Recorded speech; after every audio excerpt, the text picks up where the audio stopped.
പ്രിയമുള്ളവരെ, രണ്ട് തരത്തിൽ നമുക്ക് സ്വർഗീയ പ്രവേശനം, സ്വർഗത്തിലേക്കുള്ള പ്രവേശനം കിട്ടുന്നുണ്ട്. രണ്ട് നിയമങ്ങളുടെ അടിസ്ഥാനത്തിൽ. ഒന്നാമത്തെ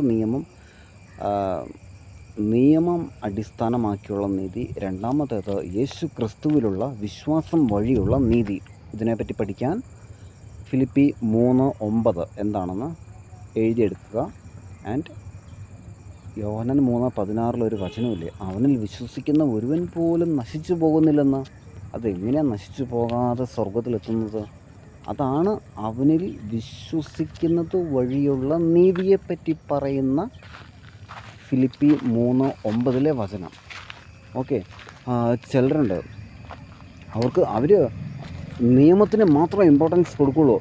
അത്തരക്കാരോട് കർത്താവും നിയമം മാത്രമേ നോക്കുള്ളൂ. അതാണ് ബൈബിളിലൊരു വചനം. സങ്കീർത്തനത്തിൽ ദാവീദ് പറയണ, വിശ്വസ്തരോട് ദൈവം വിശ്വസ്തത പുലർത്തി, നിഷ്കളങ്കരോട് ദൈവം നിഷ്കളങ്കനായി പെരുമാറി എന്ന് പറയുന്നത്. അപ്പം പുതിയ നിയമത്തിലേക്ക് വരുമ്പം ഇവിടെ മാത്രം നമുക്ക് ഈ ഒരു ഓഫർ കാണാൻ പറ്റുന്നുള്ളൂ. ഈശോ പറഞ്ഞില്ലേ, ഞാനാണ് ഉയർപ്പും ജീവനും. പുനരുദ്ധാനം എന്ന് പറഞ്ഞാൽ ഇതൊരു സംഭവമല്ല, മറിച്ച് ഇതൊരു വ്യക്തിയാണ്. സത്യം എന്ന് പറഞ്ഞാൽ അതൊരു വസ്തുതയല്ല, അതൊരു വ്യക്തിയാണ്.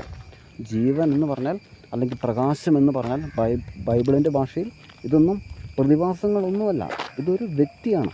അപ്പോൾ പുനരുദ്ധാനം അഥവാ ഉയർപ്പ് എന്ന് പറഞ്ഞാൽ അതൊരു വ്യക്തിയാണ്. അപ്പോൾ ക്രിസ്തുവിലുള്ള വിശ്വാസം വഴി ഉയർപ്പ്, ക്രിസ്തു ഉയർപ്പാണെന്ന് വിശ്വസിച്ചാൽ ക്രിസ്തുവിലൂടെ പെട്ടെന്ന് അവനിലുള്ള വിശ്വാസത്തിലൂടെ വേഗം സ്വർഗത്തിലെത്താൻ പറ്റില്ലേ?